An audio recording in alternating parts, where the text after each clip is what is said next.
Hey guys, it's Libby. Welcome to the theoretically December Bard Book Club. I got sick. I was sick over Christmas Eve and Christmas. It was great. So there is a slight chance that I will not be able to get this video edited to get it up in December. But the good news is I planned to not be doing a Bard Book Club video in January. So if I get this up actually in January, I still have like an entire month to get back on track. And I can promise to get this video up by Twelfth Night because that's the name of the play. Twelfth Night is my favorite of Shakespeare's romantic comedies. It's also his last romantic comedy. So that probably has something to do with why I like it. It's sort of transitioning out of the standard romantic comedy mold and incorporates more elements of other genres. It is also our first play in the Bard Book Club to feature a woman dressed as a man. I'm surprised it took us this long to get here. I feel like that's a pretty stereotypical Shakespeare trope. Shakespeare did write, I think, 4 plays with women dressed as men. We've got this one, 3 different women dressing as men in Merchant of Venice, then 2 Gentlemen of Verona, As You Like It, and Cymbeline. So 5 plays in which 8 women dress as men. And on the modern stage, this generally requires some suspension of disbelief because we have women disguising themselves as men and basically none of the other characters catch on at all. In Shakespeare's case, this would actually not really require much, if any, suspension of disbelief. And I'm not just saying that because the female characters were played by men, so it's really a man disguised as a woman disguised as a man, so he just looks like a man. When Shakespeare was writing in sort of the 1590s, the sort of high fashion look was very androgynous. For both men and women, the look you were going for was receding hairline, no eyebrows, no facial hair, broad shoulders, flat chest, conical torso, big hips, which is something that can be achieved by both male and female figures with kind of equal amounts of modification. And if you don't believe me, here is a picture of a man from the 1590s, and here is a picture of a woman from the 1590s. You can see, of course, that this wouldn't require a lot of suspension of disbelief because I lied. That is actually the woman and that is the man. So woman disguised as man, we've got one classic Shakespeare trope. You've also got twins being confused for another, which is thought of as another classic Shakespeare trope, but it's actually only this play and Comedy of Errors where Shakespeare makes use of twins. And another classic Shakespeare trope is having 2 contrasting settings. We get that a little bit with the court of Orsino and the court of Olivia, but normally when we talk about contrasting settings in Shakespeare plays, we're talking about different countries or vastly different geographies, like, court and forest, even if it's in the same country. But we do kind of get reference to the 2 settings. We have Illyria, which is where all of the action of the play takes place. Illyria, before Shakespeare's time, referred to the area of the Balkans, like modern-day Croatia, so we could think of this as Shakespeare's Slavic play, although at the time Shakespeare was writing, this was part of the Ottoman Empire, so presumably this play is set before Shakespeare was writing because no one in here is a Turk. But then we've also got these 3 outsiders, Antonio, Viola, and Sebastian. We don't really know where Antonio is from. It's presumably in the area. He may be from Italy. Antonio is a very Italian name, and you're just straight across the Adriatic. And then Viola and Sebastian are from Messaline, which is not the name of a real place. Shakespeare may have just made it up. He may have been referencing the name of a city in Greece or Italy or France. So I think we're supposed to read Sebastian and Viola as foreigners to Illyria. And so since we never see their homeland, this expected duality of setting transfers itself into their bodies. Man, I'm sounding like an English professor. They contain multitudes. There's liminality and duality in both of their bodies. So Sebastian is both alive and dead. He is also both himself and Cesario when he gets mistaken for Cesario by members of Olivia's household.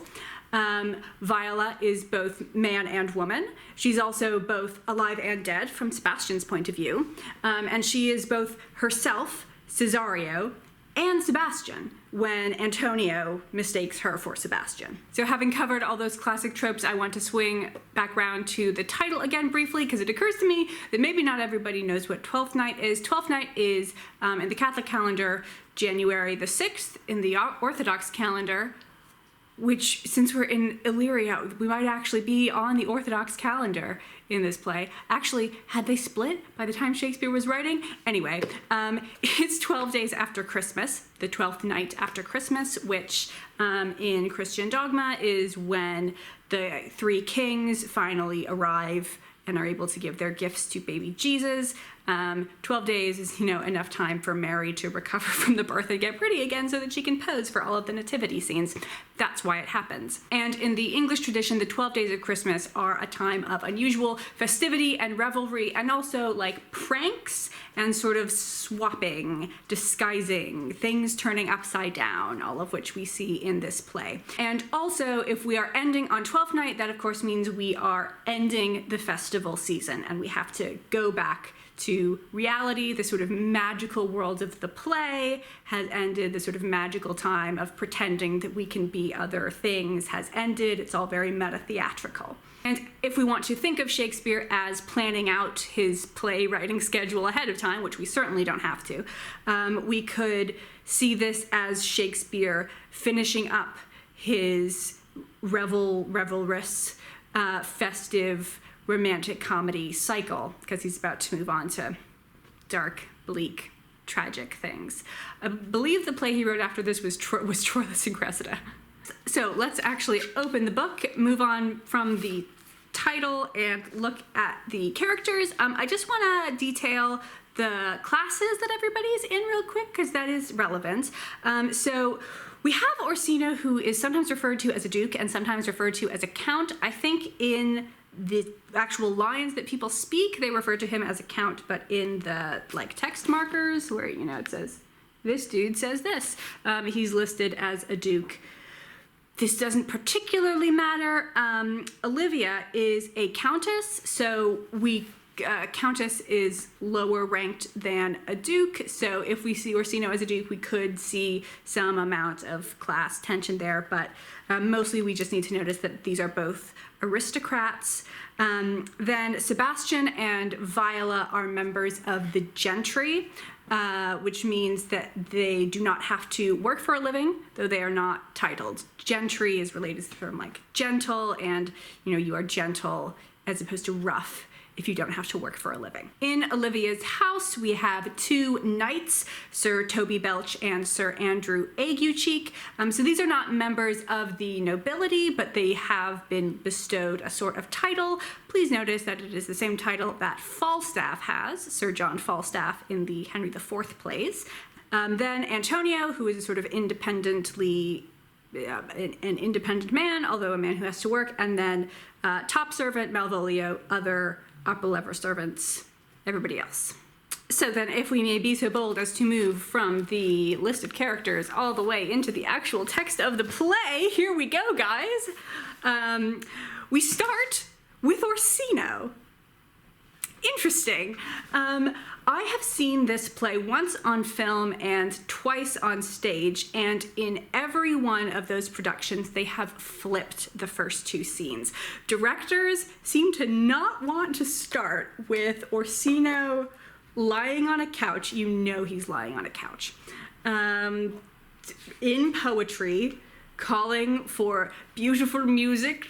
He made a dine upon the blah, blah, blah, making bad puns, such as, will you go hunt, my lord? What, curio? The hart, H-A-R-T, which is a word for deer. The Duke says, why, so I do, the noblest that I have, referring to the hart, H-E-A-R-T. Yeah, no one wants to start with that.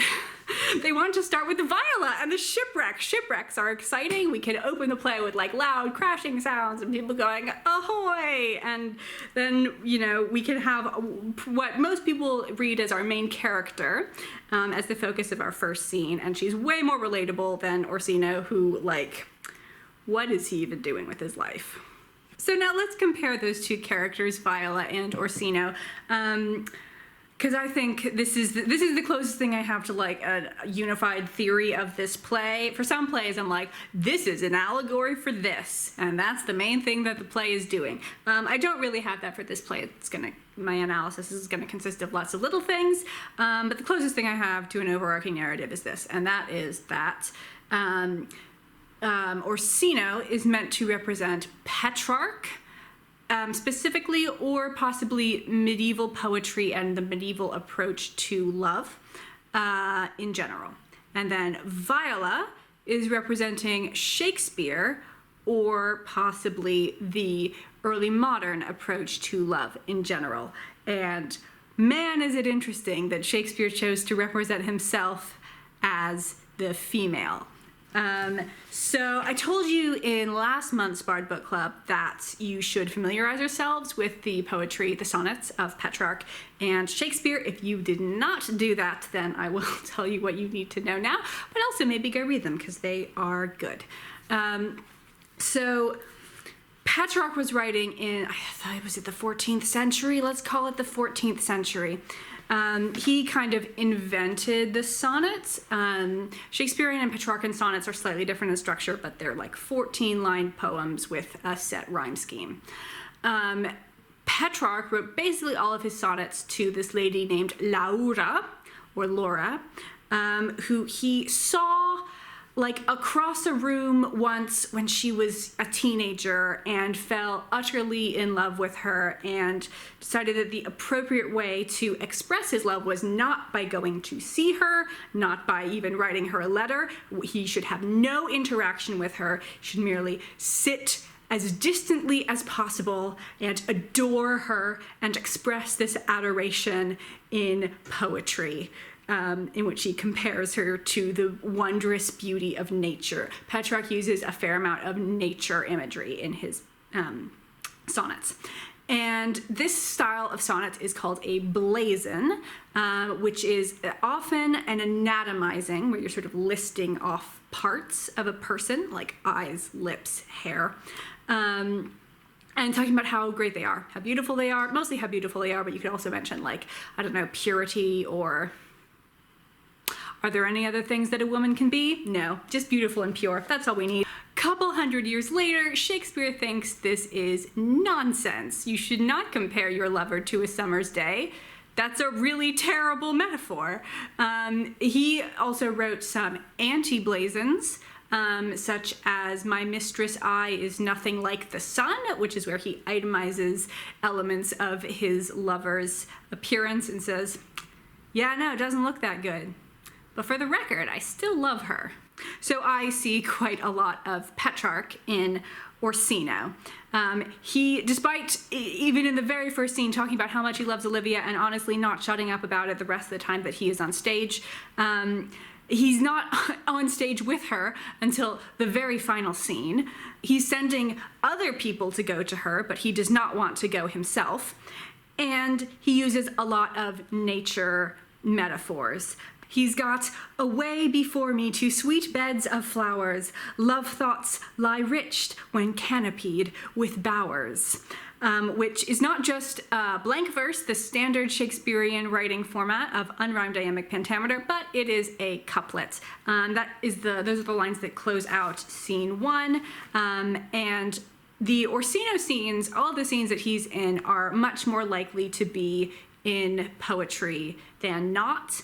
And all of the scenes that he's not in are much more likely to be in prose than not. So we could read this as Orsino having a poetic effect on the play, We could also see this as just the scenes that Orsino happens to be in are mostly the ones that are set in Orsino's court. We don't see a lot of scenes in his court that he's not in. And so this could be a division between his court and Olivia's court, which has been degraded by the presence of the knights. But that is a tangent, back to the comparisons between Orsino Petrarch and Viola Shakespeare. So Viola does the opposite. She actually goes to Olivia. And even though some of the stuff that she says to Olivia is stuff that she has written, she's also, been told to go and by her employer, so she doesn't really have a choice. But when Olivia asks, what would you do if you were in love with me in the way that Orsino is in love with me? And Viola talks about building a hut outside Olivia's front door and just yelling her name over and over again, which Olivia is quite smitten with. She would much prefer this active and a little bit snarky lover to, because Viola often tells her, that she's mean, in contrast to this adoring but passive lover. In Act 1, Scene 5, Viola even paraphrases one of Shakespeare's sonnets to Olivia. She says, "'Tis beauty truly blent," referring to what Olivia looks like, whose red and white nature's own sweet and cunning hand laid on. Lady, you are the cruellest she alive, if you will lead these graces to the grave and leave the world no copy. Compare that with Shakespeare's first sonnet, "From fairest creatures we desire increase, that thereby beauty's rose might never die.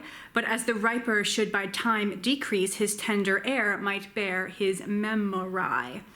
But thou, contracted to thine own bright eyes, feedst thy light's flame with self-substantial fuel, making a famine where abundance lies, thyself a foe to thy sweet self too cruel. Thou that art now the world's fresh ornament and only herald to the gaudy spring, with thine own bud buryest thy content, and tender churl makest waste in niggarding. Pity the world, or else this glutton be, to eat the world's due by the grave and thee." And that is basically the theme of the first 17 of Shakespeare's sonnets, saying, hey, you're really pretty, you should make a baby so you can have a hot baby. No one said Shakespeare's first 17 sonnets weren't weird. So Shakespeare is firstly saying that if you want to get the girl, you gotta actually go to her and say something to her. And also, I do not think I am shocking anyone by saying that I do not think Orsino is actually in love with Olivia. I think he's just bored. We could read him as being gay, because why not? It wouldn't be a Bard Book Club video if Libby didn't say, actually, this character is gay. But we don't have to read him as gay. We could read him as just wanting attention, perhaps wanting to be in love. A lot of characters in this play are in love, but there's also a lot of characters who are not in love, but are what I might call desirous of marriage.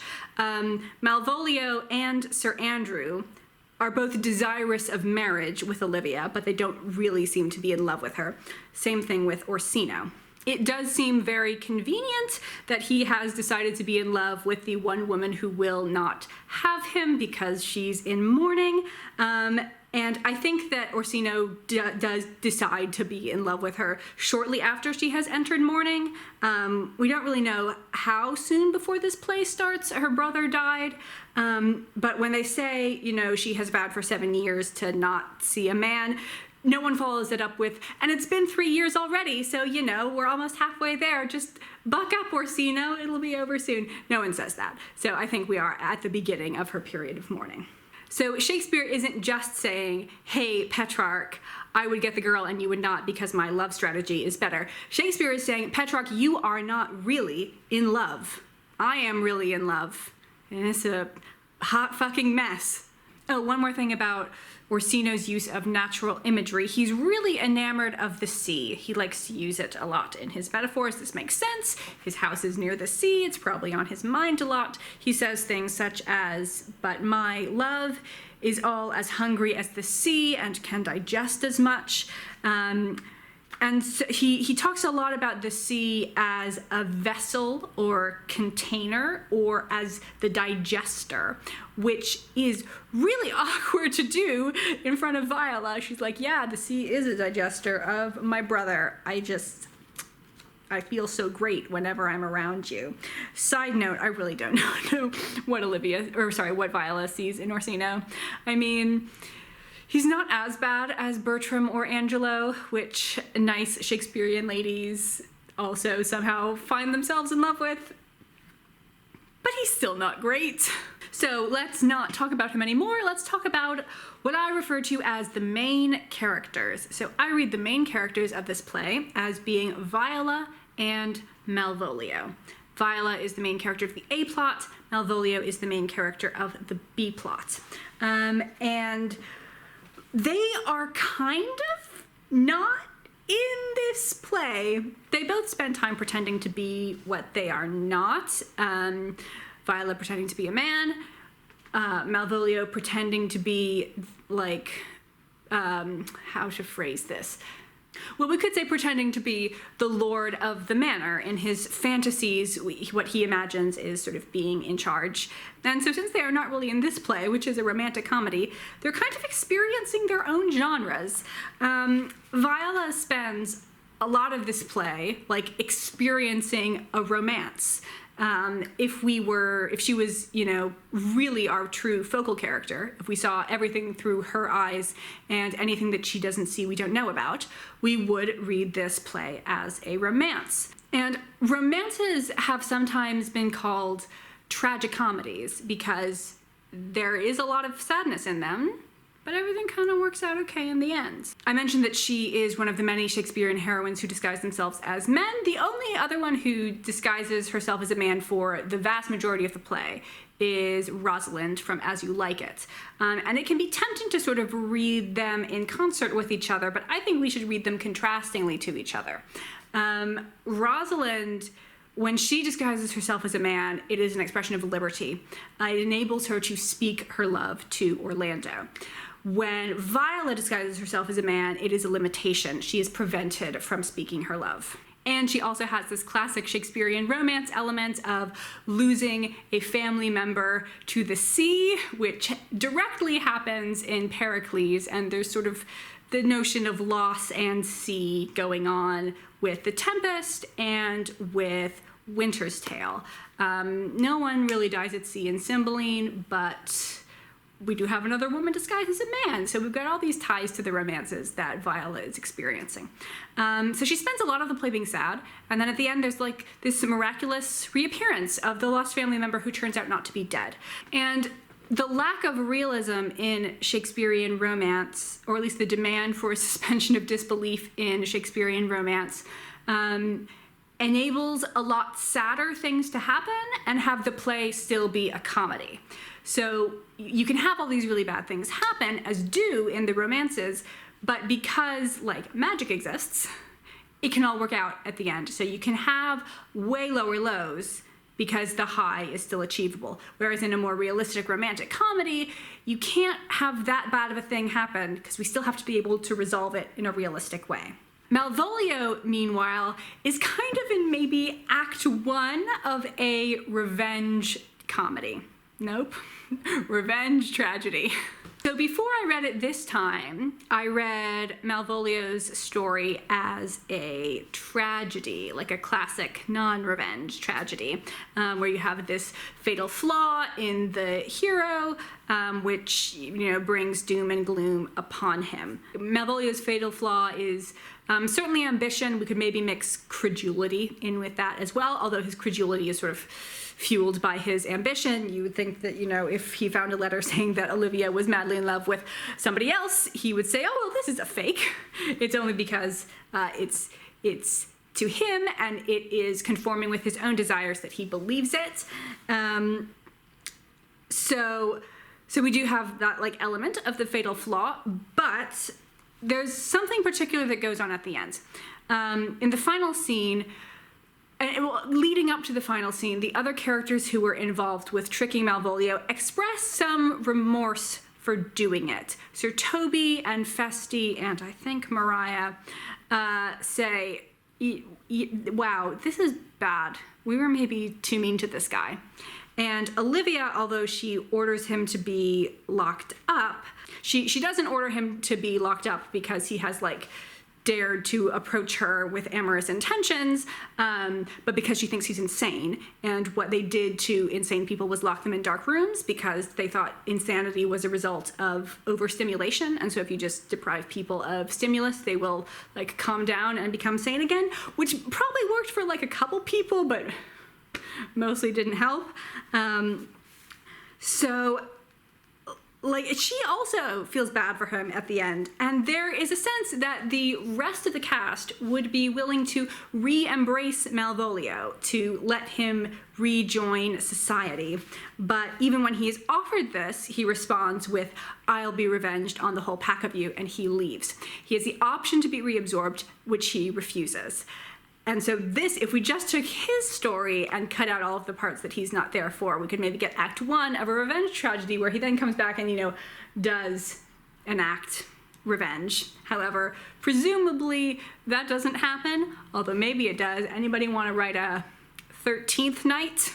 The sequel to 12th Night? It's even got 13, the scariest number. How has this not been turned into a horror movie? 13th Night, Malvolio comes back, axe murders everybody else in the cast.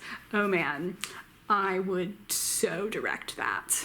Although perhaps being the tiniest bit more serious, as Malvolio would no doubt prefer, I don't think we are supposed to take this threat seriously because Malvolio has again and again been revealed to be an impotent character. He is not able to get Sir Toby and his friends to shut up when they are partying. He is not able to actually get Viola to take the ring that Olivia wants him to give her. He just sort of throws it on the ground and says, "I give up."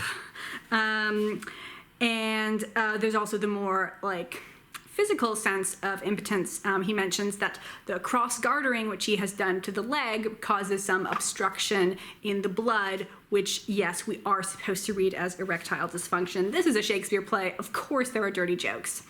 Is there anything I want to say about Malvolio as a Puritan? I feel like I covered the Elizabethan interactions with Puritans in the Measure for Measure discussion.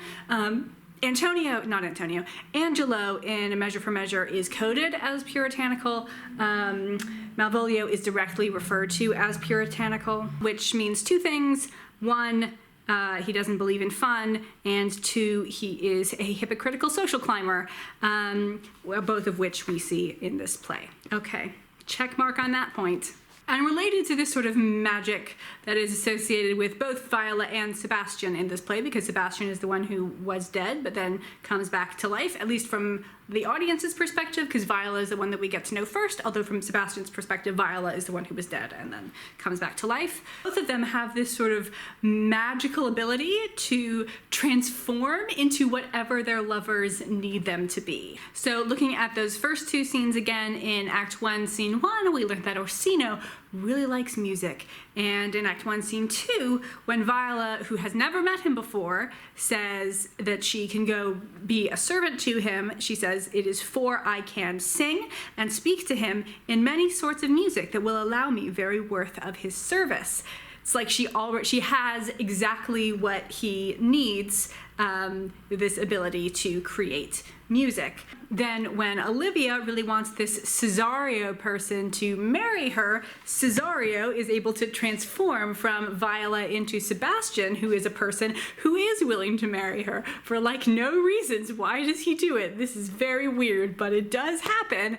And then at the end, when Orsino needs Viola to transform into a woman for his happiness, she is able to do it by putting on new clothes. So if we want to take a Marxist reading to this, we could contrast Viola and Sebastian, who are able to do all of the things that the aristocrats want. We could contrast them to Malvolio, who when he appears does exactly the opposite of what Olivia wants. He's wearing the wrong clothes, he has the wrong manner, has the wrong facial expression. And so it is by conforming to the desires of the upper classes that we are able to function in the world. And if we do not conform to the desires of the upper classes, we are locked in a cave. A little too serious? Get out of here, Marx. It's Christmas. So those are all of the main topics I wanted to cover, and now we come to the point where I flip through my sticky notes and see if there was anything else that I forgot to mention. So the errata are on their way. Oh, I did kind of want to talk about how bad Viola is at staying in disguise, possibly because she, unlike Rosaline, does not want to be in disguise. And you know, okay, plot hole discussion time. It probably wouldn't actually be that bad if she revealed who she was halfway through the play. She needs to disguise herself as a man because she needs to work for Orsino. She wanted to work for Olivia, who has this similar grief situation, but Olivia is not letting in new servants. So Viola has to go work for a man, which means she needs to disguise herself as a man in order to not be sexually assaulted. But once she realizes that Olivia is in love with her, what I would have done if I were Viola is say, okay, here's the deal. I am a woman. We cannot get married. I'm so sorry, but this is not going to work out. I can't help you in one respect, though, which is to get Orsino to leave you alone if you just help him to marry me, because I quite like him. I think it would have worked, but then we wouldn't have had a play. She tells Olivia that no woman shall be mistress of my heart save I myself. How is one meant to interpret that sentence other than I am a woman? She also tells Orsino, I am all the daughters of my father's house and all the brothers too. If you are all the daughters of your father's house, you must be his daughter. I don't know. I think we could interpret these as being asides. I think most of the asides, when something is printed aside in the text, that was added by a later editor. But it's equally possible that Olivia and Orsino are just kind of dim. Oh, from Act 2, Scene 4, one other dig that Shakespeare makes at Orsino. Maybe that's why it's hard for me as an audience member to like Orsino, because Shakespeare was having him represent a person that he didn't like. So Orsino contradicts himself. Act 2, Scene 4 is the big famous scene where Viola makes her speech about women can love just as hard as men. And Orsino contradicts himself in that scene. In line 17, he says, "For such as I am, all true lovers are unstayed and skittish in all motions else, save in the constant image of the creature that is beloved."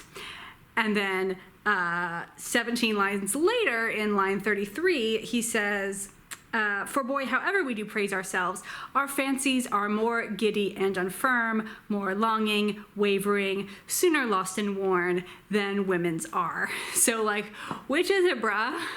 Do you have more steady affections or less steady ones?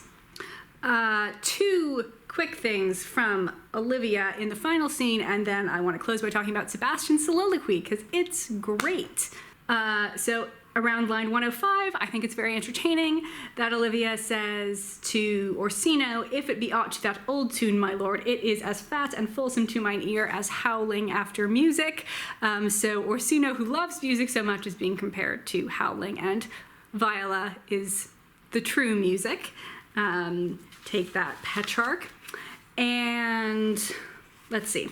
When there's the big reveal and Orsino realizes who Viola is, he has one line which starts a couplet, and then he has another half line, and that line is completed by Olivia, who finishes the rhyme to make it a true couplet. So they say, "Here is my hand, you shall from this time be your master's mistress, a sister you are she."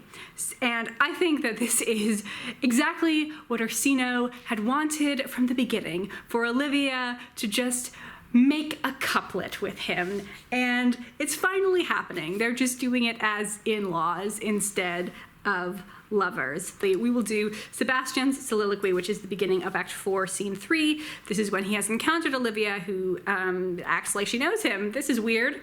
And she asks him to return to her house, and he thinks she's very nice. But why is she doing all of this? He enters and said, "This is the air, that is the glorious sun. This pearl she gave me, I do feel it and see it. And though 'tis wonder that unwraps me thus, yet 'tis not madness." That's the first 3.5 lines. This speech comes directly after the scene of Malvolio being enclosed. And so we have a really direct comparison to the successful lover of Olivia with the unsuccessful lover of Olivia, where Malvolio is deprived of sensation, mostly deprived of light, but, you know, we could also talk about like fresh air and tactile sensation. Sebastian is abundant in it, and it is being provided by Olivia. And he specifically says, "'Tis not madness." Malvolio also repeats over and over again that he is not mad, but no one believes him, and that's because he is not able to transform into what Olivia desires, while Sebastian is. If we want to be Marxist about it, if we want to perhaps be a little bit more early modern about it, we could say that Sebastian is of an appropriate social class for Olivia, whereas Malvolio is not. A couple lines later, he continues, "For though my soul disputes well with my sense that this may be some error, but no madness, yet doth this accident and flood of fortune so far exceed all instance, all discourse, that I am ready to distrust mine eyes and wrangle with my reason that persuades me to any other trust but that I am mad, or else the lady's mad. Yet, if 'twere so, she could not sway her house, command her followers, take and give back affairs and their dispatch with such smooth, discreet, and stable bearing as I perceive she does. There's something in it that is deceivable, but here the lady comes." So again and again, he's rejecting madness in himself and in Olivia. We could also interpret this as the fact that Sebastian is someone who says yes. You know, when this random lady says, "Will you marry me?" he says yes, whereas Malvolio is someone who says no when Olivia invites him back into the group at the end of the play. He says no. So, you know, we could interpret this as, if you want to live in a romance, you have only to decide to live in a romance. And if you want to live in a revenge tragedy, you've only to decide to live in a revenge tragedy. And what a good segue, because next month in February, we will be deciding to live in a revenge tragedy. We will be reading Hamlet. Guys, this play is kind of a big deal. Do you have a little something special planned? There's going to be more than one video about Hamlet, because I'm not crazy. I'm not going to try to talk about all of Hamlet in one video. I really hope you guys have fun with it. I'm excited. Okay, I'll see you later.